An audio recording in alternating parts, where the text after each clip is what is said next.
வீடியோக்குள்ளே போகிறக்கு முன்னாடி this video sponsor by mod shopping app. இந்த ஆப் ப்ளே ஸ்டோரில் அவைலபிளாக இருக்குது. இன்ஸ்டால் பண்ணிவிட்டு உங்களுக்கு பிடிச்சவாறு எந்த பொருளாவது வாங்கி கொள்ளலாம்.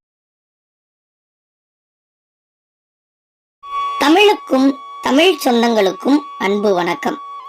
மதுரை என்றவுடன் மீனாட்சி அம்மன் கோவில் எப்படி நம் அனைவருக்கும் நினைவில் வருகிறதோ அதே போல சித்திரை திருவிழாவில் அழகர் ஆற்றில் இறங்குவதும் நம் அனைவருக்கும் நினைவில் வரும். அந்த அழகர் வீற்றிருக்கும் மதுரை அழகர் கோவிலை பற்றித்தான் இந்த காணொளியில் நாம் முழுமையாக பார்க்க போகிறோம். பெருமாளின் மங்களாசாசனம் பெற்ற 108 திவ்ய தேசங்களில் இது 93வது திவ்ய தேசமாகும். இங்கு மூலவராக ஸ்ரீ பரமசாமி அருள் பாலிக்கிறார். உற்சவராக சுந்தரராஜ பெருமாள் இருக்கிறார். இந்த கோவிலில் மூலவரின் கருவறை மீது எழுப்பப்பட்டுள்ள சோமசந்த விமானம் வட்ட வடிவமானது. இப்படி வட்ட வடிவமான விமானம் ஆச்சரியத்திலும் அதிசயத்திலும் ஒன்றாக பார்க்கப்படுகிறது. பாண்டிய மன்னர்கள் இந்த கோவிலை கட்டியுள்ளனர். பாண்டிய மன்னர்களுக்கு பின் வந்த விஜயநகர மன்னர்கள், மதுரை நாயக்கர்கள் இந்த கோவிலுக்கு நிறைய திருப்பணிகள் செய்துள்ளனர். இந்த கோவிலோட ராஜகோபுரம் 7 அடுக்குகளை கொண்ட ஒரு ராஜகோபுரமாகும்.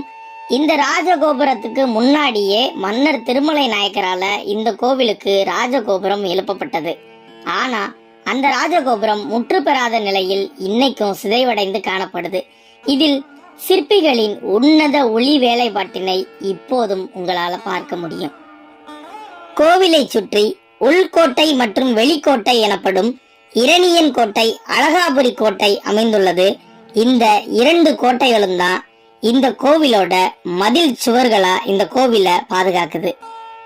மாலிருஞ்சோலை என்பது அழகர் மலையின் பழமையான பெயர். எனவே பெருமாள் இங்கு மாலிருஞ்சோலை நம்பி என அழைக்கப்படுகிறார். எங்கும் இல்லாதவாறு இந்த கோவிலில் 3 ஆண்டுகளுக்கு ஒரு முறை சுந்தரராஜ பெருமாளுக்கு நடத்தப்படும் தைல பிரதிஷ்டை மிகவும் சிறப்பு வாய்ந்ததாக கருதப்படுகிறது.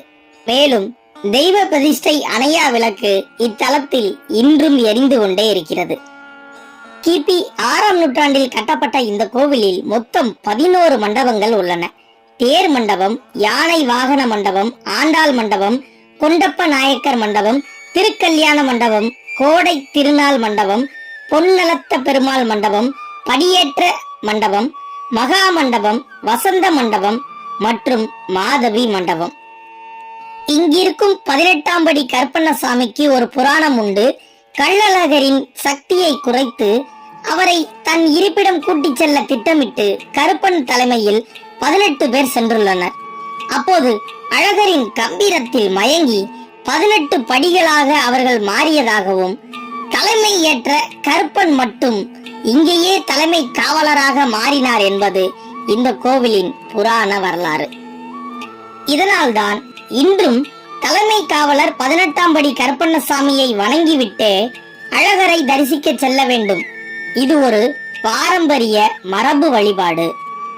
சித்திரை திருவிழாவில் அழகர் ஆற்றில் இறங்க செல்லும் போதும் அழகரே 18ஆம் படி கருப்பண்ணசாமியிடம் உத்தரவு வாங்கிதான் செல்கிறார்.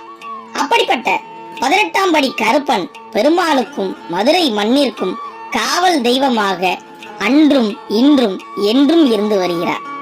இங்க இருக்கிற சுவாமி திருமேனி ரொம்பவுமே பிரசித்தி பெற்றது. அது ஏன் அப்படின்னு பாத்தீங்கன்னா, அபரஞ்சி தங்கம் எனப்படும் அரிய வகை தங்கத்தாலான சுவாமி திருமேனி.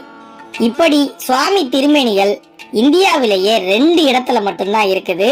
ஒன்று திருவனந்தபுரம் பத்மநாத சுவாமி கோவில்ல, மற்றொன்று நமது அழகர் கோவில்ல. சித்திரை திருவிழாவின் போது தங்க குதிரை மீது பவனி வரும் அழகரோட சிலைதான் அபரஞ்சி தங்கத்தால் செய்யப்பட்ட சிலை. அபரஞ்சி தங்கம் அப்படின்னா என்னன்னு நீங்க கேட்கலாம். அபரஞ்சி தங்கம்னா 100% தூய்மைப்படுத்தப்பட்ட தங்கம். எனவே 100% தூய்மைப்படுத்தப்பட்ட தங்கத்தால் செய்யப்பட்ட திருமேனி தான் இங்க இருக்கிற அழகர் திருமேனி. இந்த கோவில்ல நிறைய சிற்ப வேலைப்பாடுகள் இருக்குது.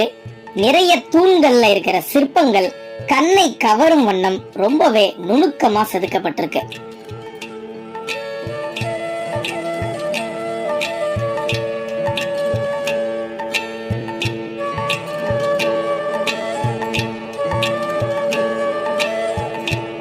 மேலும் இந்த கோவில் சுவர்களில் நிறைய ஓவியங்கள் வரையப்பட்டிருக்கு. இந்த ஓவியங்கள் அனைத்தும் புராண கதைகளை விளக்கும் ஓவியங்களாக இருக்கின்றன.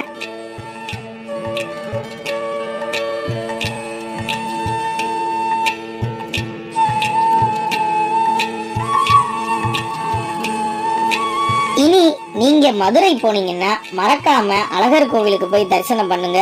ரொம்பவே அழகான, ரொம்பவே ரம்மியமான ஒரு இயற்கை எழில் கொஞ்சும் கோவிலாக இந்த கோவில் இருக்குது.